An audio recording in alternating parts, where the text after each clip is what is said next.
ഓ ശ്രീ മൈത്രേയ മഹർഷിയുടെ വാക്കുകളിൽ നിന്ന് തന്നെ വരാഹമൂർത്തി അവതരിക്കുവാനുണ്ടായ സാഹചര്യം നമുക്ക് പരിശോധിക്കാം. ഇവിടെ അസുരന്മാരുടെയും അതുപോലെ തന്നെ ദേവന്മാരുടെയും അച്ഛൻ ഒന്ന് തന്നെയാണ് എന്ന യാഥാർത്ഥ്യം നമുക്കെല്ലാവർക്കും അറിയാമായിരിക്കാം. കശ്യപ പ്രജാപതിയുടെ സന്തതികളാണ് ദേവന്മാരും അസുരന്മാരും. ദേവന്മാരുടെയും അസുരന്മാരുടെയും അച്ഛൻ ഒന്ന് തന്നെയാണ്, അമ്മയാണ് വ്യത്യാസം. അപ്പോ അമ്മയും വാസ്തവത്തിൽ നമുക്ക് ആഴത്തിൽ ചിന്തിക്കുമ്പോൾ വ്യത്യസ്തമാണ് എന്ന് പറയാൻ പറ്റില്ല. സഹോദരിമാരാണ് അതിഥിയും ദിതിയും. ഇത് തന്നെയായാലും നമുക്ക് ഇവിടേക്ക് കഥയിലേക്ക് തിരിച്ചു വരാം. ദിതി, അസുരമാതാവായ ദിതി ഒരു ദിവസം സന്ധ്യാസമയത്ത് അഗ്നിയുടെ മുമ്പിൽ ധ്യാനിച്ചിരിക്കുന്ന ഭർത്താവിൻ്റെ മുൻപിലേക്ക് ചെല്ലുകയാണ്.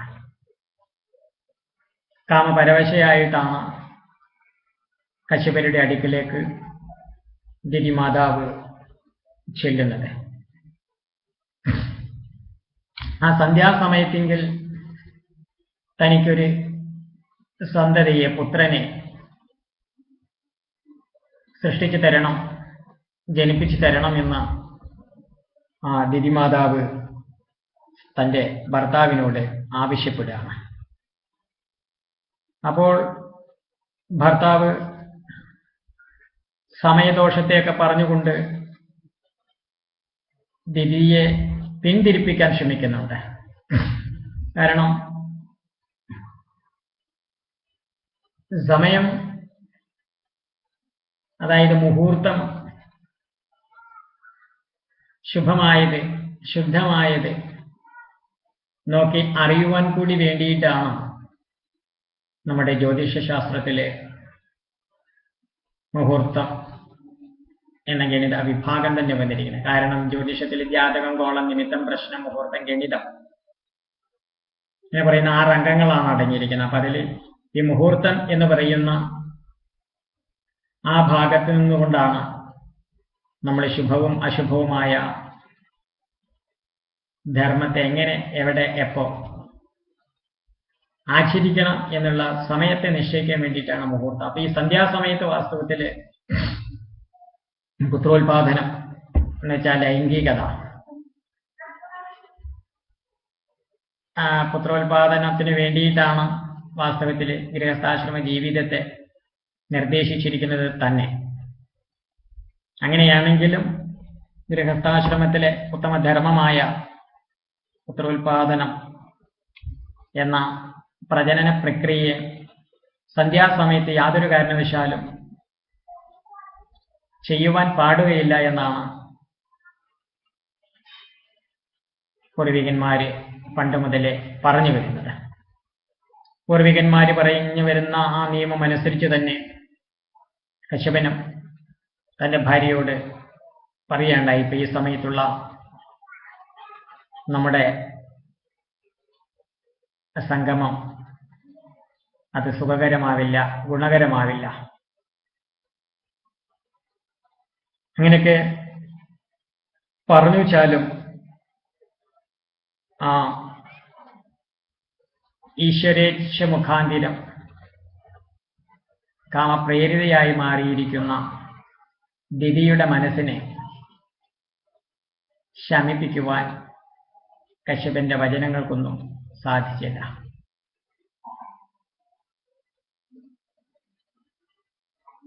കശ്യപൻ അപ്പൊ ദൈവേച്ഛയെ ജ്ഞാനദൃഷ്ടി കൊണ്ട് അറിഞ്ഞതിന് ശേഷം ഈശ്വര നിശ്ചയമാണ്, ആയതുകൊണ്ട് വിധിക്ക് കീഴടങ്ങുക തന്നെ എന്ന് ആശ്വസിച്ചുകൊണ്ട് ആ സമയത്ത് ഗർഭോത്പാദനം ചെയ്യുകയും ചെയ്തു. ആ പ്രക്രിയ അവസാനിച്ചു കഴിഞ്ഞപ്പോൾ ദിതി സാധാരണ മാനസിക നിലവാരത്തിലേക്ക്, മാനസിക തലത്തിലേക്ക് തിരിച്ചു വന്നു. സാധാരണ മാനസിക തലത്തിലേക്ക് തിരിച്ചു വന്നപ്പോഴാണ് സന്ധ്യാസമയത്ത് ആചരിക്കാൻ പാടാത്ത ധർമ്മത്തെ ആചരിച്ചു പോയത് കൊണ്ടുള്ള കുറ്റബോധവും കുറ്റബോധം ഉണ്ടാക്കത്തക്ക രീതിയിൽ തന്റെ ഭർത്താവിനെ കൊണ്ട് ഇങ്ങനെയൊരു കർമ്മം ചെയ്യിപ്പിച്ചതിൽ ഭർത്താവിനോടുള്ള ഭയവും ഒക്കെ ദിതിയിൽ അങ്ങോട്ട് വലിയ ആശങ്കയെ അങ്ങോട്ട് ഉണ്ടാക്കുകയുണ്ടായി. അപ്പൊ ആ സമയത്ത്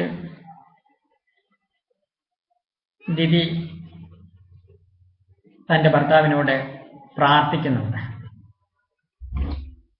അപ്പോ ഈ പ്രാർത്ഥന വാസ്തവത്തിൽ അപ്പൊ എന്തിനു വേണ്ടിയിട്ടാണ്? ഇവിടെ നമ്മളൊക്കെ ദൈവത്തോട്, ഈശ്വരനോട് ആണ് വാസ്തവത്തിലെ പ്രാർത്ഥന എന്ന് അർത്ഥമാക്കിയിരിക്കുന്നത്, അല്ലെങ്കിൽ മനസ്സിലാക്കിയിരിക്കുന്നത്. ഇവിടെ അസുര കുലജാതയാണെങ്കിലും ദിതി തന്റെ ഭർത്താവിനോട് പ്രാർത്ഥിച്ചു എന്നാണ് പറയുന്നത്. അപ്പൊ സത്യത്തിലെ ഈ പ്രാർത്ഥന എന്ന് പറയുന്നത് എന്താണ്? പ്രാർത്ഥന എന്നത് ഒരു പൂർണ്ണ വ്യക്തിത്വവുമായിരിക്കുന്ന പ്രതിഭാസത്തിനോടുള്ള ബന്ധപ്പെടലാണ് മനസ്സിന്റെ. മനുഷ്യരുടെ വിശ്വാസത്തിങ്കിൽ അന്തർഭവിച്ചിരിക്കുന്ന ഈശ്വരീയമായ ശക്തിവിശേഷങ്ങളെയാണ് പ്രാർത്ഥനയ്ക്ക് മാധ്യമമായിട്ട് തിരഞ്ഞെടുക്കാറ്. അപ്പോ ഈശ്വര വ്യക്തിത്വം, ഈശ്വരന് വ്യക്തിത്വം ഉണ്ടോ, അത് വ്യക്തിത്വത്തിനും അതീതമാണോ എന്നുള്ളതൊക്കെ വേറെ ഒരു വിഷയമാണ്. നമ്മൾ പറഞ്ഞു അറിയുവാൻ വാക്കുകൊണ്ടും നാക്കുകൊണ്ടും അതുപോലെ ഒന്നുകൊണ്ടും അറിയുവാനും പറയുവാനും കഴിയാത്ത ആ പരബ്രഹ്മ ദൈവ ചൈതന്യത്തിന്റെ അറിയാൻ കഴിയുന്ന ഭാവങ്ങളെയാണ് ജ്ഞാനമെന്നും ബ്രഹ്മമെന്നും പരമാത്മാവെന്നും ഭഗവാനെന്നും പറയുന്നതെന്ന് നമുക്ക് മനസ്സിലാക്കാൻ സാധിച്ചിട്ടുണ്ട്. മനസ്സിലാക്കിയതിന്റെ അടിസ്ഥാനത്തിൽ ഈ പ്രാർത്ഥന ചെയ്യുമ്പോൾ നമ്മുടെ വിശ്വാസപ്രകാരം അല്ലെങ്കിൽ നമ്മുടെ അറിവിന്റെ അടിസ്ഥാനത്തിൽ നമ്മൾ മനസ്സിലാക്കി വെച്ചിരിക്കുന്ന ഒരു പൂർണ്ണ വ്യക്തിത്വവുമായിട്ട് നമ്മൾ ബന്ധം സ്ഥാപിക്കുകയാണ്. ബന്ധം നിർമ്മാണാത്മകമായിരിക്കുന്ന ബന്ധത്തിൽ നിന്നും നമുക്ക് ആത്മധൈര്യം, ആത്മവിശ്വാസം, ആത്മജ്ഞാനം മുതലായവയെല്ലാം ലഭിക്കും. ഈ സന്ധ്യാസമയം വാസ്തവത്തിൽ സമ്യക് ധ്യായതീതി സന്ധ്യ, വേണ്ട വിധം ധ്യാനിക്കുവാനുള്ള സമയത്തെയാണ് ഇവിടെ സന്ധ്യ എന്ന് പറയുന്നത്. അതിലും പ്രത്യേകിച്ച് സായാഹ്ന സന്ധ്യ, അവിടെ പ്രത്യേകിച്ചിരുന്ന് ധ്യാനിക്കണം. നാമജപം, മന്ത്രജപം ഏത് സമയത്തും ആകാം. എന്നാൽ ധ്യാനിക്കാനുള്ള ശുഭസമയത്തെ ആയിട്ടാണ് സന്ധ്യാസമയങ്ങളെ, പ്രഭാത സന്ധ്യ, അതുപോലെ മധ്യാഹ്ന സന്ധ്യ, സായാഹ്ന സന്ധ്യ, അർദ്ധരാത്രി സന്ധ്യ എന്നൊക്കെ പറഞ്ഞിട്ട് സന്ധ്യ പല രീതിയിലുണ്ട്, പല മുഹൂർത്തങ്ങളിലുമുണ്ട്. ഇവിടെ പ്രത്യേകിച്ച് ഈ സായാഹ്ന സന്ധ്യയിൽ ധ്യാനിക്കുവാൻ വേണ്ടിയിട്ടാണ് പൂർവികന്മാര് മുഹൂർത്തം നിശ്ചയിച്ചു വെച്ചിരിക്കുന്നത്. കാരണം ആ സമയത്തെങ്കിൽ രുദ്രനും ഭൂതഗണങ്ങളും ഇറങ്ങി നടക്കുന്ന സമയമാണ് എന്ന് ധരിച്ചു വെച്ചിട്ടുണ്ട്, മനസ്സിലാക്കി വെച്ചിട്ടുണ്ട്. അപ്പൊ രുദ്രഭൂതഗണങ്ങള് കോപശീല പ്രവണതയുള്ളവരാണ്. അപ്പൊ അവര് സന്ധ്യാനാമങ്ങളും സന്ധ്യയിൽ ഈശ്വരധ്യാനങ്ങളും ചെയ്യാത്ത മന്ദിരങ്ങളെ, ഭവനങ്ങളെ, ആളുകളെ നോക്കി നടക്കുകയാണ് അവിടേക്ക് പ്രവേശിക്കാൻ വേണ്ടി. ഈശ്വരോപാസന ചെയ്യാത്ത ഇടങ്ങളിൽ അവരങ്ങോട്ട് ആ സമയത്ത് കയറും എന്നാണ് പറയുന്നത്.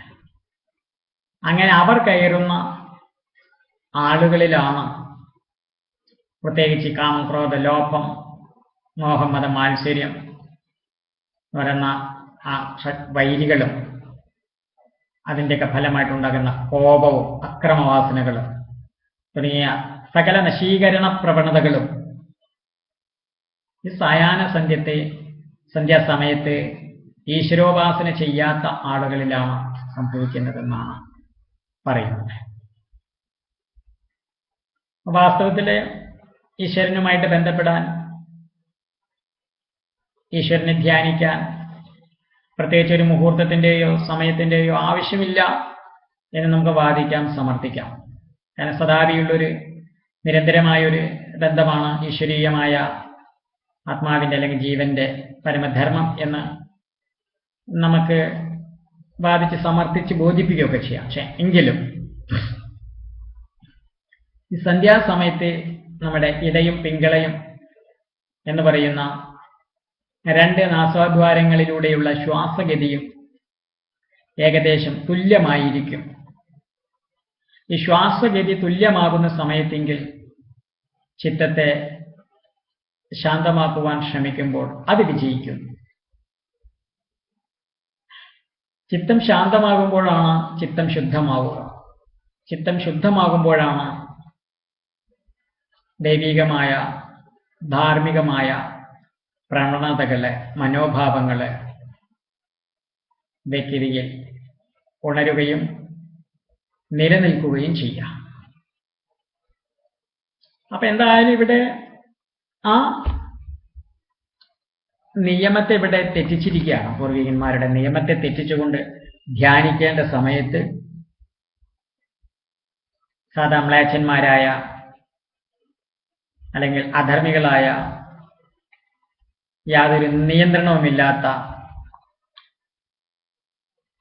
മൂഢന്മാരും ആത്മജ്ഞാനികളുമായിരിക്കുന്നവർ ചെയ്യുന്ന ഒരു ഹീനകൃത്യത്തെയാണ് ഇപ്പൊ ഇവിടെ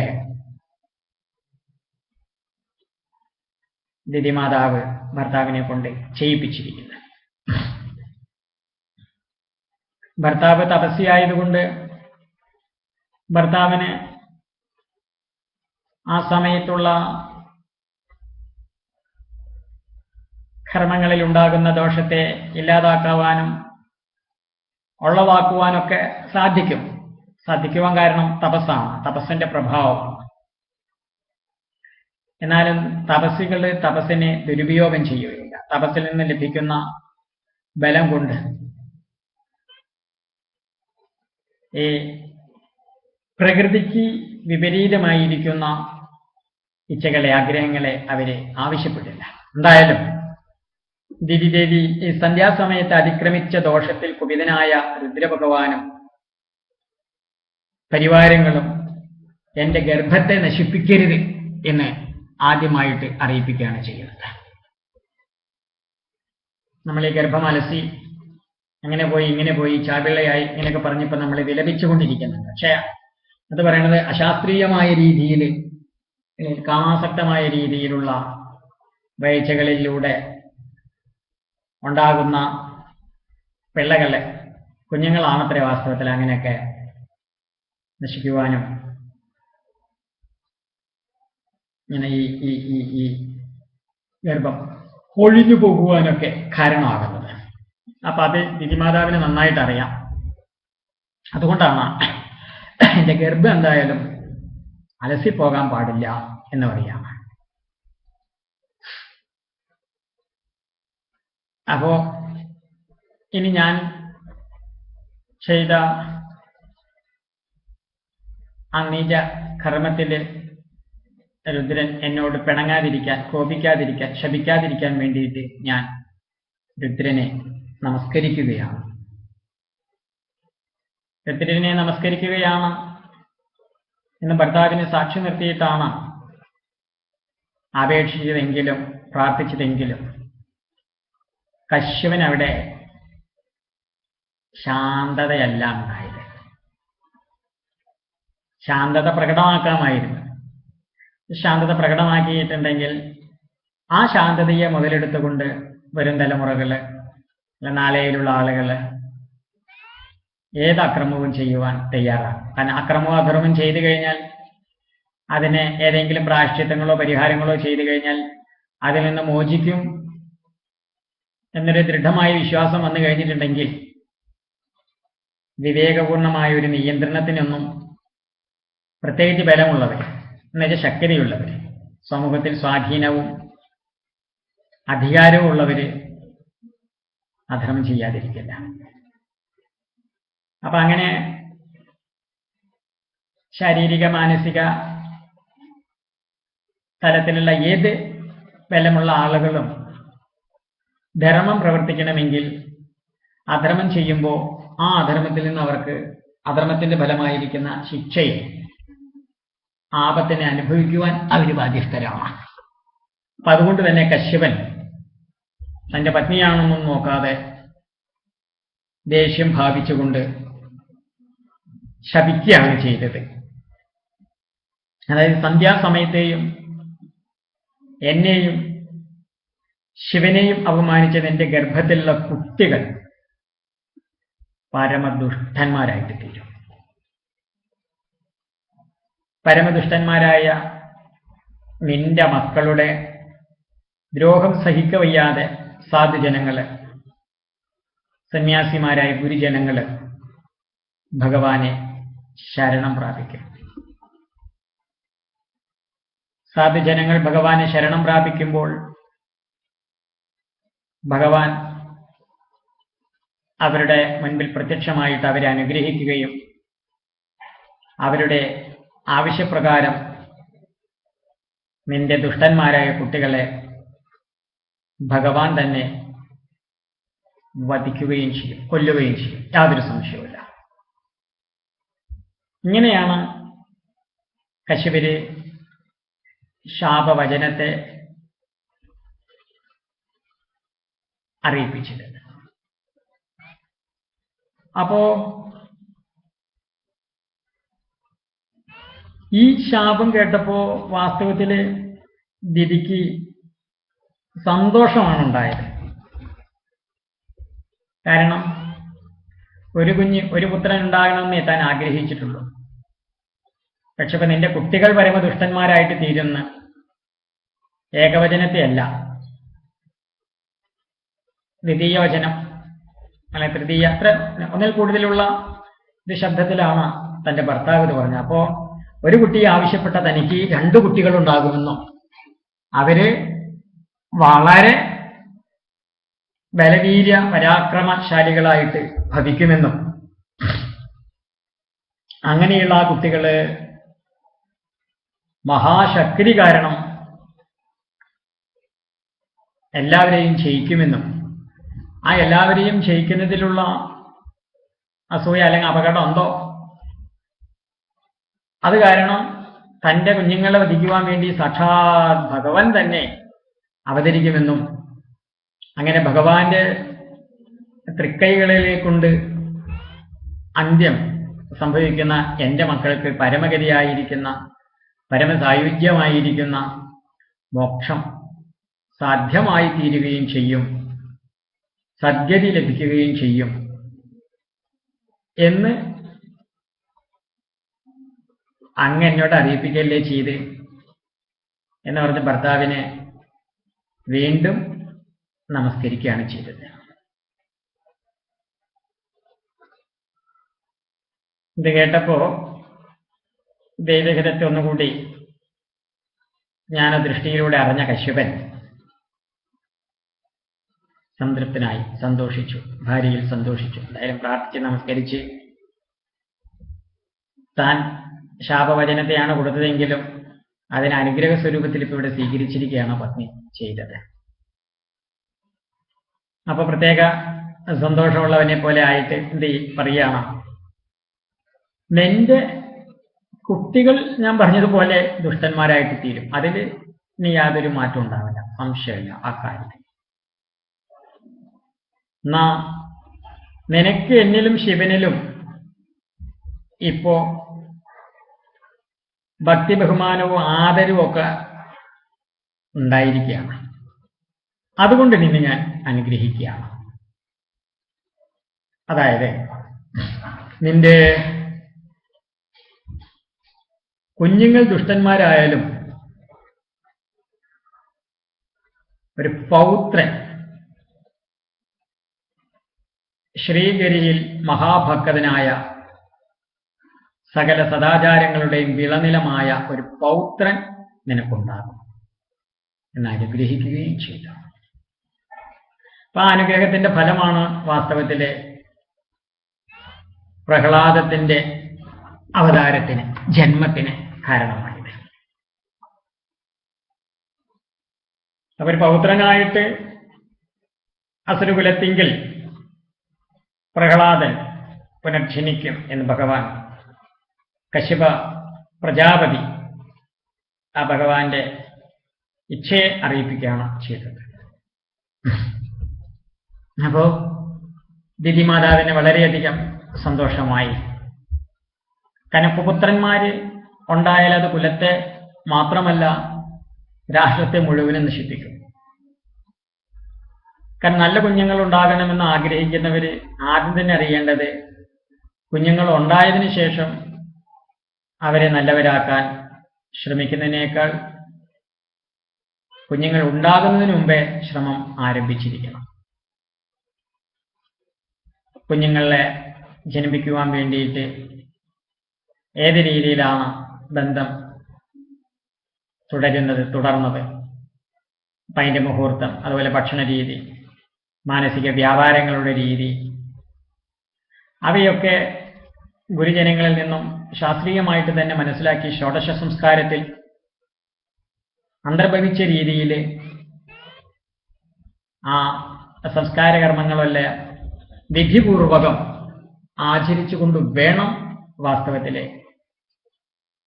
സന്തതികളെ ഉൽപ്പാദിപ്പിക്കുവാനായിട്ട് ചെയ്യുവാൻ.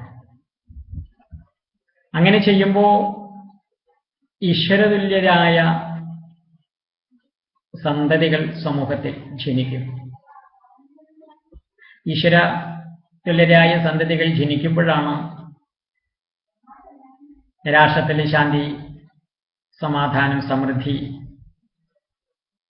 ഐക്യം മുതലായിരിക്കുന്ന, അഖണ്ഡത മുതലായിരിക്കുന്ന സദ്ഗുണങ്ങളൊക്കെ ഉണ്ടാവുക.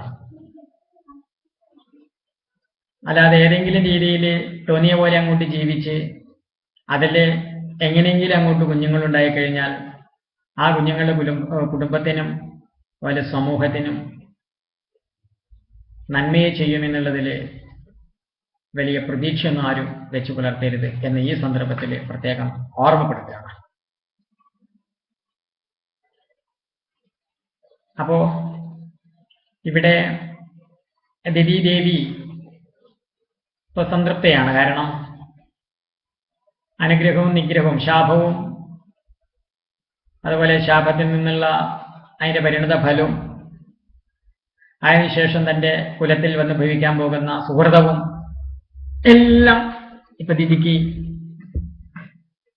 അറിയുവാൻ കഴിഞ്ഞിരിക്കുകയാണ്. അതുകൊണ്ട് ദിതി മാതാവ് വലിയ കുറ്റബോധമൊന്നുമില്ലാതെ, വലിയ ദുഃഖമൊന്നും കാണിക്കാതെ സന്തോഷത്തോടു കൂടി തന്നെ ജീവിതം തുടർന്നു. അങ്ങനെ ദിതി മാതാവ് 100 കൊല്ലം തന്നെ ആ ഗർഭോദരത്തിൽ വഹിക്കുകയാണ്. ഗർഭോദരത്തിൽ വഹിച്ചുകൊണ്ടിരുന്ന തമോ ഗുണപ്രധാനമായ ദിതിയുടെ ദിവ്യ തേജസ് കണ്ടപ്പോൾ ദേവന്മാരൊക്കെ ഭയപ്പെടുകയുണ്ടായി.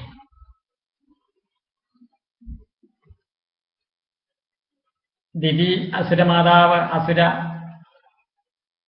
വംശജ, ആശുര പ്രകൃതിയുള്ളവളാണെങ്കിലും അവരെ ഭർത്താവ് കശ്യപൻ തപോബലവീര്യവേക്കങ്ങൾ ഉള്ള ഋഷിയാണ്. ആയതുകൊണ്ട് അപ്പൊ ഇവിടെ ഈ തേജസ്സും കൂടി കണ്ടപ്പോഴോ അതിൽ വളരെ ശക്തന്മാരായിരിക്കുന്ന സന്തതികളാണ് ഉണ്ടായിക്കൊണ്ടിരിക്കുന്നതെന്ന് കണ്ടപ്പോഴാണ് അത് തങ്ങൾക്ക് ആപത്താണ്. ദേവന്മാർക്ക് ആപത്താണ്, ദേവകുലത്തിന് നാശത്തിന് കാരണമാണ്. അതുകൊണ്ടുകൂടിയാണ് അവര് ഭയമുള്ളവരായിട്ട് തീർന്നു. അങ്ങനെ ഒരു ഭയം സങ്കടമായി. ആ ഭയവും സങ്കടവും ഉള്ള സമ്മിശ്ര വികാരങ്ങളെ കൊണ്ട് അവര് ബ്രഹ്മദേവന്റെ അടുക്കൽ ചെല്ലുകയാണ്. ബ്രഹ്മദേവനോട് സ്തുതിച്ച് വിവരങ്ങൾ പറയുകയാണ്. എങ്ങനെയൊക്കെയാണ് ഇപ്പൊ ഉണ്ടായിക്കൊണ്ടിരിക്കുന്നത്, വരാൻ പോകുന്ന ആ അത്യാപത്തുകളിൽ നിന്ന് ഞങ്ങളെ രക്ഷിക്കണം, അനുഗ്രഹിക്കണം എന്നൊക്കെ പറയുകയാണ്. അപ്പോ ബ്രഹ്മദേവൻ ആ ദിതിയുടെ ഗർഭത്തിൽ ആരാണ് ജനിച്ചിരിക്കുന്നത്, എന്തിനാണ് ജനിച്ചിരിക്കുന്നത് എന്നുള്ളതിൻ്റെയൊക്കെ താല്പര്യം ഇവരോട് അങ്ങോട്ട് അറിയിക്കുകയാണ്. യാഥാർത്ഥ്യം അറിയുമ്പോൾ പിന്നെ നമ്മൾ വലിയ ഭയമൊന്നും ഉള്ളവരാവില്ല. റിയാലിറ്റി, യാഥാർത്ഥ്യം അറിയാത്തത് കൊണ്ടാണ്, റിയൽ ട്രൂത്ത്, അതിൻ്റെ ധർമ്മം അറിയാത്തത് കൊണ്ടാണ് നമ്മൾ പരിഭ്രമിക്കുന്നതും ആശങ്കാകുലരാകുന്നതൊക്കെ. അപ്പോൾ ഇവരുടെ തൽക്കാലം ഈ ആശങ്കയിൽ നിന്ന് അങ്ങോട്ട് മോചിപ്പിക്കാൻ വേണ്ടിയിട്ട് നമ്മുടെ ബ്രഹ്മദേവൻ അതിൻ്റെ പശ്ചാത്തലം ഇതെന്താണ്, ആരാണ് ഇപ്പോൾ ഇവിടെ ഉണ്ടാവാൻ പോകുന്നത് എന്നുള്ള കഥ പറയുക. അതായത് ഒരിക്കല് യോഗസിദ്ധന്മാരായ സനകാദി ഋഷികള് ശ്രീ മഹാവിഷ്ണുവിനെ ദർശിക്കുവാൻ വേണ്ടിയിട്ട് വൈകുണ്ഠ ലോകത്തിലേക്ക് യാത്ര ആരംഭിച്ചു. അപ്പൊ വൈകുണ്ഠത്തിലെ യാത്രയിൽ അവര് അതിദിവ്യമായ വൈകുണ്ഠ കാഴ്ചകൾ ദർശിച്ച് ആ ദർശനം മാത്രം കൊണ്ട് തന്നെ അവര് ആനന്ദ നിർവൃതരായി. കാരണം അതിമനോഹരമായ നൈശ്രേയസോദ്യാനം, അതുപോലെ തന്നെ പലതരത്തിലുള്ള പക്ഷികളെ കൊണ്ട് നിബിഡമായ സരസുകള്, വിമാനത്തിൽ സഞ്ചരിച്ചുകൊണ്ടിരിക്കുന്ന സിദ്ധന്മാര്, അവിടെയുള്ള ഭക്തന്മാരുടെ ഭജനമാതിരി, ഇത്തരത്തിലുള്ള ആ നല്ല കാഴ്ചകളെല്ലാം സനകാദികളെ വളരെ അത്ഭുതപ്പെടുത്തി. അങ്ങനെ സ്വതേ ആനന്ദചിത്തന്മാരാണ്. അപ്പൊ ആനന്ദത്തെ പരമാനന്ദമാക്കുന്ന ദിവ്യമായ ദർശനങ്ങളാണ്, അനുഭവങ്ങളാണ് അവർക്കവിടെ കാണുവാൻ സാധിച്ചത്. അവർ അങ്ങനെ നിജസ്മൃതിയോട് കൂടിയിട്ട് ആ 6 ഗോപുരങ്ങളും കടന്ന് 7ാമത്തെ ഗോപുരദ്വാരത്തിങ്കൽ എത്തി. അപ്പൊ 7ാമത്തെ ഗോപുരദ്വാരത്തിലെ ദ്വാരപാലകരായിട്ട് നിൽക്കുന്നത് ആരായിരുന്നു? അവിടുത്തെ ദ്വാരപാലകന്മാരായിട്ട് പാർഷദപ്രധാനികളായിരുന്ന ജയവിജയന്മാരായിരുന്നു അവിടുത്തെ കാവൽക്കാര്. അപ്പൊ ജയവിജയന്മാരും വാസ്തവത്തിൽ ഏത് രൂപത്തിലാ? ചതുർബാഹുക്കളായ, എന്നുവെച്ചാൽ കൃഷ്ണൻ ഭഗവാൻ വിഷ്ണുവിന്റെ തന്നെ സ്വരൂപമാണ് വാസ്തവത്തിൽ ഇവരിലും ഉണ്ടായിരുന്നത്. ആ 4 കൈകള്, അതുപോലെ തന്നെ കിരീട ഘടക കുണ്ടലാദി ആഭരണങ്ങള്, ഇതൊക്കെ ധരിച്ച് ഗദാപാണികളായിട്ട് അവരിങ്ങനെ നിൽക്കുകയാണ് അവിടെ. പിന്നെ ദിഗംബരന്മാരും അതുപോലെ വൃദ്ധന്മാരും, എന്നാൽ വെറും 5 വയസ്സ് മാത്രം പ്രായം തോന്നിക്കുന്നവരുമായ സനകാദികളെ കണ്ടപ്പോ ആ ജയവിജയന്മാരെ അവജ്ഞയാൽ നെറ്റിച്ചുളിക ചെയ്തത്. കാരണം ഇവര് വളരെ പ്രൗഢഗംഭീര ഭാവത്തോട് കൂടിയിട്ട് ഇങ്ങനെ കാവക്കാരായിട്ട് ആരെയും ഭഗവാന്റെ അനുവാദമില്ലാതെ മഹാലക്ഷ്മി തന്നെ വന്നാൽ കൂടിയും ഉള്ളിലേക്ക് കയറ്റില്ല എന്നുള്ള ആ ദാർഷ്ട്യത്തോടു കൂടിയിട്ടാണ്, അഹങ്കാര അഹന്ത മമതകളോട് കൂടിയിട്ടാണ് അവരവിടെ നിൽക്കുന്നത്. അപ്പൊ അവരുടെ മുമ്പിൽ ഇപ്പോൾ വന്നിരിക്കുന്ന 4 കുട്ടികളാണ്. അവരുടെ മുമ്പിൽ നോക്കുമ്പോൾ അവർക്ക് ഒരു 5 വയസ്സ് പ്രായമാണ് ഈ സനകാദികൾക്ക് ഏത് കാലത്ത് കാണുമ്പോഴും പ്രായം തോന്നിയിട്ടുള്ളൂ. എന്നാൽ പ്രായം 5 വയസ്സേ തോന്നിക്കില്ലെങ്കിലും അവരോ ജ്ഞാനവൃദ്ധന്മാരാണ്, ജ്ഞാനത്തിൽ പരമസിദ്ധന്മാരാണ്, പരമസിദ്ധി ആർജിച്ചിരിക്കുന്ന യോഗസിദ്ധന്മാരാണ്, സാധുജനമാണ്. എന്നാൽ ഈ മഹത്വം എന്തുകൊണ്ടോ കാലക്കേടുകൊണ്ടോ ദൈവേച്ഛ കൊണ്ടോ ഇവിടെ ജയവിജയന്മാർക്ക് ഉൾക്കൊള്ളുവാൻ അംഗീകരിക്കാൻ സാധിച്ചില്ല. അതുകൊണ്ട് തന്നെ ജയവിജയന്മാർ അവരുടെ കയ്യിലുള്ള ഗത കൊണ്ട് സനകാദി ഋഷികളെ തടഞ്ഞു നിർത്തുകയാണ് ചെയ്യുന്നത്. അവിടേക്കാ പോണം, എന്താ അങ്ങനെ വരുന്നത് അപ്പൊ ചോദിച്ചിട്ട് ചോദ്യങ്ങളായിട്ട് അവരെ അവിടെ അങ്ങോട്ട് തടഞ്ഞു. അവരെ തടഞ്ഞപ്പോഴോ അവരോ ഭഗവത് ദർശനത്തിലുള്ള അത്യാഗ്രഹത്തോടു കൂടി വരുന്ന അവർക്ക് അവരുടെ മാർഗത്തിന് വിഘ്നം തടസ്സം നേരിട്ടപ്പോൾ അധികമായ ക്രോധമുണ്ടായി. ഇവിടെ ഒരു രസകരമായ സംഭവമുണ്ട്. ഇവിടെ ശ്രീ ശുഗമഹർഷി ഈ സനകാദികൾക്ക്, അതായത് ഋഷികൾക്ക് അല്ലെങ്കിൽ സന്യാസിമാർക്ക് കോപമുണ്ടായി എന്ന് പറഞ്ഞാൽ മോശമല്ലേ? കാരണം അവര് പരമാർത്ഥം ബോധിച്ച ആത്മസ്വരൂപികളാണ്. അപ്പൊ അങ്ങനെയുള്ളവർക്ക് കോപം ഉണ്ടായി എന്ന് പറഞ്ഞാൽ അപ്പൊ പിന്നെ ഇവിടെ കോപമില്ലാത്തവരായിട്ട് ആരും ഉണ്ടാവില്ല.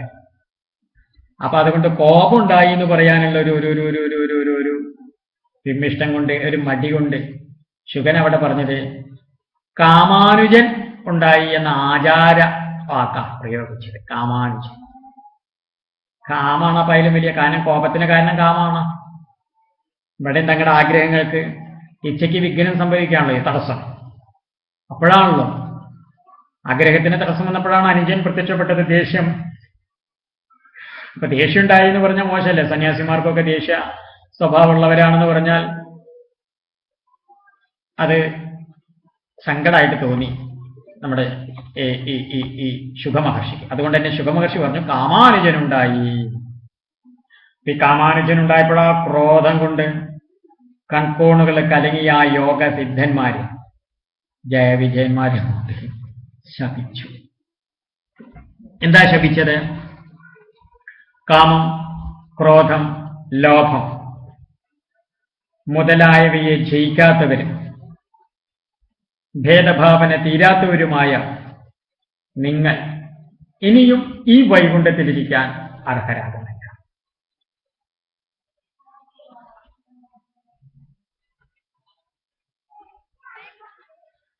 അസുര സ്വഭാവമുള്ള നിങ്ങൾ അസുരന്മാരായിട്ട് തീരട്ടെ.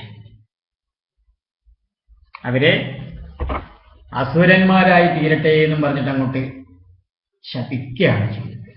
കാരണം ഈ ശാപം ഋഷികളുടെ, സന്യാസിമാരുടെ ശാപം ബ്രഹ്മാസ്ത്രത്തെ കൊണ്ടുപോലും നശിപ്പിക്കുവാൻ സാധ്യമല്ല. അപ്പൊ ബ്രഹ്മാസ്ത്രത്തിന് പോലും തടുക്കുവാൻ കഴിയാത്ത ബ്രഹ്മശാപമാറ്റ ജയവിജയന്മാര് ഭയചകിതരായി, ഭയവും അതുപോലെ തന്നെ സങ്കടവും പശ്ചാത്താപത്തോടും കൂടിയിട്ട് അവർ സനകാദികളുടെ കാൽക്കലേക്ക് അങ്ങോട്ട് വീണ് നമസ്കരിച്ചുകൊണ്ട് പ്രാർത്ഥിക്കാൻ തുടങ്ങി. എന്താണ് അവർ പ്രാർത്ഥിച്ചത്? അപരാധം ചെയ്തു പോയ ഞങ്ങൾ ശിക്ഷ അനുഭവിച്ചു കൊള്ളാം. അസുരന്മാരായി അധപതിച്ചാലും ഭഗവാനെ മറക്കാൻ ഞങ്ങൾക്ക് ഇടവരരുത്. ഇങ്ങനെയാണ് അവർ പ്രാർത്ഥിച്ചത്. അതാണ് കാരണം ഭഗവാന്റെ പാർഷദന്മാര് എന്ന് പറയുമ്പോൾ ഭഗവാന്റെ തന്നെ ഗുണവിശേഷങ്ങൾ അവരിൽ ഉണ്ടായിരിക്കും ഏറെക്കുറെ. അപ്പൊ അവര് ശാപമോചനത്തിന്, കാരണം ബ്രഹ്മശാപമാണ്, സാധുവിന്റെ സന്യാസിയുടെ ശാപമാണ്, ഗുരുശാപമാണ്. ശപിച്ചു കഴിഞ്ഞാൽ അത് പിന്നെ ഫലിച്ചേ തീരും. അപ്പൊ അവര് ശാപമോചനത്തിനല്ല ആ ശാപ കാലയളവിലും ഈശ്വരനെ മറക്കാതിരിക്കാൻ ഞങ്ങൾക്ക് സാധിക്കണം. ഈശ്വരനെ മറന്നുകൊണ്ട് നിജസ്മൃതി ഇല്ലാതെ അധർമ്മം അക്രമം ചെയ്യുവാൻ ഞങ്ങൾക്ക് ഇടവരരുത്. ഇതൊക്കെയാണ് അവരുടെ ഉദ്ദേശം ഉണ്ടായത്. അതുകൊണ്ടാണ് അവര് അങ്ങനെയൊക്കെ പ്രാർത്ഥിച്ചത്. അപ്പോ അങ്ങനെ ഈ ജയവിജയന്മാര് സനകാദികളുടെ കാൽക്കൽ പതിച്ച് കിടന്നുകൊണ്ടിരിക്കുന്ന ആ സന്ദർഭം നോക്കിയിട്ടാണ് നമ്മുടെ വൈകുണ്ഠമൂർത്തിയായ ഭഗവാൻ അവരെ, അതായത് സനകാദികളെ സമാധാനിപ്പിക്കാനും അതുപോലെ ജയവിജയന്മാരെ ആശ്വസിപ്പിക്കാനുമായിട്ട് ഭഗവാൻ, ഭക്തവത്സലനായ ഭഗവാൻ ഗോപുരത്തിലേക്ക് അങ്ങോട്ട് എഴുന്നള്ളി. അപ്പോ ഭക്തവാത്സല്യം കൊണ്ട് ഭഗവാൻ ലക്ഷ്മി ഭഗവതിയെ വിളിക്കാനോ ആ ഗരുഡന്റെ പുറത്ത് കയറിയിരിക്കാനോ ഒക്കെ മറന്നുപോയി എന്നാ പറയുന്നത്. അങ്ങനെ ലക്ഷ്മിയുമില്ല, ഗരുഡനുമില്ല, ഭഗവാൻ ഓടി വന്നിരിക്കുകയാണ്. അങ്ങനെ മുമ്പിൽ എഴുന്നള്ളി നിൽക്കുന്ന ഭഗവാനെ സനകാദികളെ ഭക്തിപരവശന്മാരായിട്ട് സ്തുതിച്ച് സന്തോഷിപ്പിക്കുന്നുണ്ട്. അറിയാം, അവിടുത്തെ മഹിമയെ ഞങ്ങൾക്കറിയാം. സ്തുതിപ്രിയനായ അവിടുന്ന് ആശ്രയിക്കുന്നവരെ ആപത്തുകളിലെല്ലാം രക്ഷിക്കുന്നവനാണ്. പരമാനന്ദം പ്രദാനം ചെയ്യുന്ന അവിടുത്തെ അപാര മഹിമ ആരാലും വർണ്ണിക്കുവാൻ കഴിയാത്തതാണ്. ഇവിടേക്ക് വന്ന അങ്ങയെ ഞങ്ങളെ നമസ്കരിക്കുകയാണ് എന്നൊക്കെ പറഞ്ഞിട്ട് അവര് നല്ല രീതിയിൽ തന്നെ സ്തുതിക്കുന്നുണ്ട്.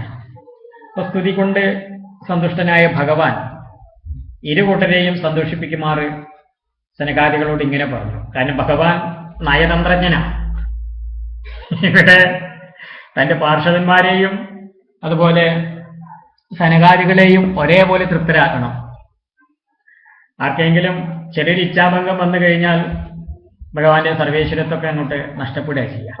അപ്പൊ അങ്ങനെ സംഭവിക്കാതിരിക്കാൻ കൂടി വേണ്ടിയിട്ട് ഭഗവാൻ ആദ്യം തന്നെ നിങ്ങൾ രണ്ടു കൂട്ടരും ഈ വിഷയത്തിൽ തെറ്റുകാരല്ല, അല്ലയോ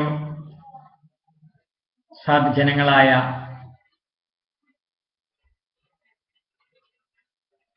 ഋഷീശ്വരന്മാരെ, എന്റെ കയ്യിലാണ് തെറ്റ്. കാരണം ജ്ഞാനികളായ നിങ്ങൾ വരുമ്പോൾ ഞാൻ ഗോപുരത്തിൽ വന്നു നിന്ന് നിങ്ങളെ എതിരേറ്റി കൊണ്ടുവരേണ്ടതായിരുന്നു. അങ്ങനെ ചെയ്യാതിരുന്നത് കൊണ്ട് എന്റെ ഭൃത്യന്മാർ ചെയ്ത കുറ്റത്തിന് യഥാർത്ഥത്തിൽ ഞാനാണ് ഉത്തരവാദി. ഇങ്ങനെ ആ നയതന്ത്രജ്ഞനായിരിക്കുന്ന ഭഗവാൻ സ്വയം കുറ്റം ഏറ്റെടുത്തുകൊണ്ട് സനകാദികളെ പ്രശംസിച്ചുകൊണ്ട് അങ്ങോട്ട് സംസാരിച്ചപ്പോ ഈ സനകാദികള് അവരെന്ത് ചെയ്തു? അവര് ഭഗവാനെ ഒന്നുകൂടി അങ്ങോട്ട് സ്തുതിക്കാൻ ആരംഭിച്ചു. വിനയത്തോടും ചെറിയൊരു ഒരു ലജ്ജയോടും കൂടിയിട്ടാണ് അവര് സ്തുതിച്ചത്. അതായത്, അല്ലയോ ഭഗവാൻ, ഞങ്ങളുടെ പിതാവിൽ നിന്നും നിന്തിരുവല്ലിയുടെ മഹിമകൾ കേട്ടതായ ഞങ്ങൾക്ക് അവിടുത്തെ കാണാൻ സാധിച്ചത് ഇപ്പോൾ അത്യത്ഭുതമായിരിക്കുന്ന വിഷയം തന്നെയാണ്. അങ്ങനെയുള്ള നിന്തിരുവടിയുടെ സങ്കല്പം അറിയുവാനുള്ള കഴിവ് ഞങ്ങൾക്കുണ്ടായില്ല. ഞങ്ങൾക്ക് എങ്ങനെ കോപം വന്നു? അതുപോലെ നിന്തിരുവടിയുടെ പാർഷദന്മാർക്ക് എങ്ങനെ ഞങ്ങളിൽ നിന്നും ശാപത്തെ ഏറ്റുവാങ്ങേണ്ടി വന്നു? ഇത് രണ്ടും നോക്കുമ്പോൾ ഇത് ഞങ്ങളുടെ ഇച്ഛയായിട്ട് ഞങ്ങൾക്ക് തോന്നുന്നില്ല. ഇത് അവിടുത്തെ ഇച്ഛയാണ്, ഭഗവാന്റെ ഇച്ഛയാണ്, ഈശ്വരേച്ഛയാണ്. ഞങ്ങൾക്ക് എന്തെങ്കിലും തരത്തിലുള്ള മഹിമയുണ്ടെങ്കിൽ അത് അവിടുത്തെ തൃപ്പാദ സേവ കൊണ്ട് ഉണ്ടായതാണ്. അതുകൊണ്ട് ഞങ്ങൾക്ക് ക്രോധം വന്നതും പാർഷദന്മാരെ ശപിച്ചതും തെറ്റു തന്നെയാണ്. അപ്പോ ആ ദോഷശാന്തിക്കായിട്ട് ഞങ്ങളും ആസുരമായ ജന്മം എടുത്തുകൊള്ളാം. അവിടുന്ന് കരുണ ചെയ്ത ആ ജന്മങ്ങളിലെല്ലാം നിന്തിരുവടിയിൽ പ്രേമഭക്തി പൂർണ്ണമായി ഉണ്ടാവാൻ അനുഗ്രഹിക്കണേ. ഇപ്രകാരം ആ സനകാദികളുടെ സ്തുതി കേട്ടതായ ഭഗവാൻ അവരോട് പറയുകയാണ്, ഈ ശാപം എന്റെ സങ്കല്പം തന്നെയാണ്. ഇത് ലോകത്തിന്റെ അനുഗ്രഹത്തിനായിട്ട് ഭവിക്കും. കാരണം എന്റെ ഭൃത്യന്മാരായി ഇവര് അസുരന്മാരായിട്ട് ജനിച്ച് വൈരഭക്തി കൊണ്ട് എന്നെ തന്നെ നിരന്തരം സ്മരിച്ച് അല്പജന്മങ്ങളെ കൊണ്ട് ഇവർ എന്റെ അടുക്കിലേക്ക് തന്നെ എത്തിച്ചേരും.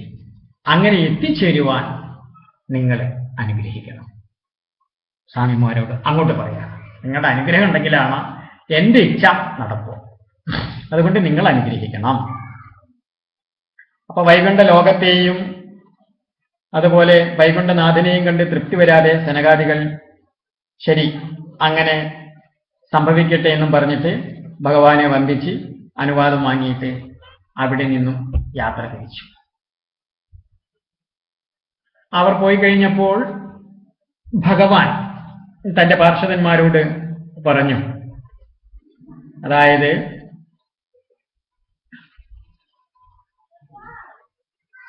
ഇവിടെ നിങ്ങൾ ഈ ശാപം കൊണ്ട് ഭയപ്പെടരുത്. കാരണം ഈ ബ്രഹ്മശാപത്തെ നശിപ്പിക്കുവാൻ എനിക്ക് കഴിയും. എന്നാൽ ഈ ശാപം നിങ്ങൾ അനുഭവിക്കണമെന്നുള്ളത് എന്റെ സങ്കല്പമാണ്. അതിനു പുറമെ നിങ്ങളും ഇപ്പോൾ മറന്നുപോയൊരു വിഷയമുണ്ട്. നിങ്ങൾക്ക് വന്നു ചേർന്ന ഈ ആസുരത്വം പണ്ട് മഹാലക്ഷ്മി കൽപ്പിച്ചിട്ടുള്ളതാണ്. കാരണം നിങ്ങൾ എന്നെ കാണുവാൻ വരുന്ന മഹാലക്ഷ്മിയെ ഗോപുരത്തിൽ വെച്ച് നിങ്ങൾ നേരം പോക്കായിട്ട് തടഞ്ഞു നിർത്തേണ്ടതായിട്ടുണ്ട്. നിങ്ങളെ തമാശയ്ക്ക് ചെയ്തതാണെങ്കിലും മഹാലക്ഷ്മി അന്ന് നിശ്ചയിച്ചിട്ടുണ്ട് നിങ്ങളുടെ ആസുരത്വം ഭാവിയിൽ ഉണ്ടായേ തീരൂ എന്നുള്ളത്. അതുകൊണ്ട് നിങ്ങൾ എന്നിൽ വൈരഭക്തിയോട് കൂടിയിട്ട് 3 ജന്മം കൊണ്ട് ശാപത്തെ അനുഭവിച്ചു തീർത്ത് ഇവിടേക്ക് തന്നെ തിരിച്ചു വരണം എന്ന് ഭഗവാൻ അരുളി ചെയ്ത് ഭഗവാൻ ആ വൈകുണ്ഠത്തിന്റെ തന്റെ ഗോപുരത്തിൽ ഉള്ളിലേക്ക് തന്നെ പോവുകയും ചെയ്തു. ഈ ജയവിജയന്മാരാണ് സനകാദികളുടെ ശാപം കൊണ്ട് ദിതീഗർഭത്തിൽ പ്രവേശിച്ചത് എന്നിങ്ങനെ ബ്രഹ്മാവ് ദേവന്മാർക്ക് കഥ പറഞ്ഞുകൊടുത്ത് അവരെ സമാധാനിപ്പിച്ചു. അപ്പൊ സനകാദികൾക്ക് ക്രോധം വരിക എന്നതും വൈകുണ്ഠവാസികൾക്ക് അധപതനം എന്നതും സംഭവിക്കാൻ വയ്യാത്തതാണ്. ഇതിന് കാരണം ലോകാനുഗ്രഹ തൽപരനായ ഭഗവാന്റെ ഇച്ഛ ഒന്ന് മാത്രമാണ്. ഇങ്ങനെയൊക്കെ സംഭവിക്കാൻ കാരണം ഈശ്വരേച്ഛ ഒന്നുകൊണ്ട് മാത്രമാണ്. കാരണം ഈ ശാപം കാരണമാണ് ഭഗവാൻ വരാഹാവതാരമായിട്ടും നരസിംഹാവതാരമായിട്ടും ശ്രീരാമാവതാരമായിട്ടും ശ്രീകൃഷ്ണാവതാരമായിട്ടും ഒക്കെ ഭഗവാനെ ആവിർഭവിക്കേണ്ടി വന്നത് എന്തുകൊണ്ടാണ്? ഈ ഒരൊറ്റ ശാപം കൊണ്ടാണ്. അപ്പോ എത്രയെത്ര ജീവകോടികൾ ഈ അവതാരങ്ങൾ കാരണം മോക്ഷം പ്രാപിച്ചു. അപാരമായ കരുണയുള്ള ഭഗവാന്റെ ലീലാവിലാസങ്ങൾ മാത്രമാണ് ഈ സംഭവങ്ങളുടെ എല്ലാം പിറകിൽ. ആയതുകൊണ്ട് ഭഗവത് ഭക്തിയെ നമുക്ക് കാണിച്ചു തരുവാൻ സനകാദികള് പ്രഹ്ലാദനൊക്കെ ആയിട്ട് ജനിച്ചതാണെന്നും ചില പണ്ഡിതന്മാരെ അറിയിപ്പിക്കുന്നുണ്ട്. കാരണം സനകാദികളോട് പറയാണ്ടായിരുന്നല്ലോ ഞങ്ങളും എന്താണ്, അതായത് ഈ 3 ജന്മത്തിലും അസുരകുലത്തിൽ തന്നെ ജനിക്കുക എന്നുള്ളത് പറയാണ്ടായല്ലോ. അപ്പൊ അവിടെ ഇങ്ങനെ ഈ ധ്രുവൻ അതുപോലെ ഈ പറയുന്ന പ്രഹ്ലാദൻ അങ്ങനെയൊക്കെ ആയിട്ട് പല രീതിയിലും ആവിർഭവിച്ചത് ഈ സനകാദികളാണെന്നും പണ്ഡിതന്മാരെ നമ്മളോട് അറിയിപ്പിക്കുന്നുണ്ട്. എന്തായാലും ഈ ജയവിജയന്മാരുടെ കഥയിൽ നിന്നും, കാരണം ഇവിടെ സംഭവിച്ചുകൊണ്ടിരിക്കുന്ന എല്ലാ തരത്തിലുള്ള പ്രവർത്തനങ്ങൾക്കും പ്രയത്നങ്ങൾക്കും അതുപോലെയുള്ള സംഭവങ്ങൾക്കും എല്ലാം കാരണം ഈശ്വരേച്ഛ തന്നെയാണ്. സത്യത്തിൽ ഈശ്വരനെ ഇച്ഛയുണ്ടോ ഇച്ഛയില്ലേ എന്നുള്ളതൊരു വേറെ വിഷയമാണെങ്കിലും ഈശ്വരനെ സത്യത്തിൽ ഇച്ഛയില്ല. എങ്കിലും ഈശ്വരേച്ഛയായിട്ട് സംഭവിച്ച സൃഷ്ടിയിലെ ജന്മങ്ങൾ ചെയ്തിരിക്കുന്ന കർമ്മത്തിന്റെ ഫലമായിട്ടാണ് ഇങ്ങനെയെല്ലാം സംഭവിക്കുന്നത്. അപ്പൊ ഇവിടെ പരമചൈതന്യമായിരിക്കുന്ന അഖണ്ഡബോധമായിരിക്കുന്ന ആ നിത്യശുദ്ധ ബുദ്ധ മുക്ത സ്വരൂപമായിരിക്കുന്ന സത്യം, ജ്ഞാനം, അനന്തം, ബ്രഹ്മം എന്ന് പറയുന്ന നിജാനന്ദബോധ ആയിരിക്കുന്ന ആത്മസത്യക്ക് സത്യത്തിലെ യാതൊരു ദ്വൈതവുമില്ല.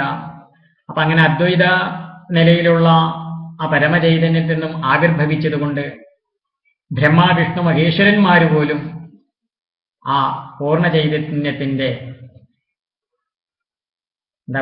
അവസ്ഥാന്തരങ്ങളാണ്. ആയതുകൊണ്ട് അവസ്ഥയില്ലാത്ത ചൈതന്യത്തിന്റെ അവസ്ഥാന്തരങ്ങളാണ്. അപ്പൊ അങ്ങനെയുള്ള ഭഗവാന്മാരുടെ ഇച്ഛ മാത്രമാണ് ഈ സംസാരത്തിലെ പ്രവർത്തിക്കും നിവർത്തിക്കും എല്ലാം കാരണം. അതുകൊണ്ട് ഭഗവാന്റെ നാമത്തെ ജപിച്ചും ഭഗവാന്റെ രൂപത്തെ ധ്യാനിച്ചും നമ്മൾ ഈ ലോകത്തില് ഭഗവാന്റെ കയ്യിൽ ഒരു ഉപകരണമാണ് എന്നുള്ള രീതിയിൽ സന്തോഷത്തോടു കൂടി ജീവിച്ചു പോവുകയാണ് ആവശ്യമായിട്ടുള്ളത്.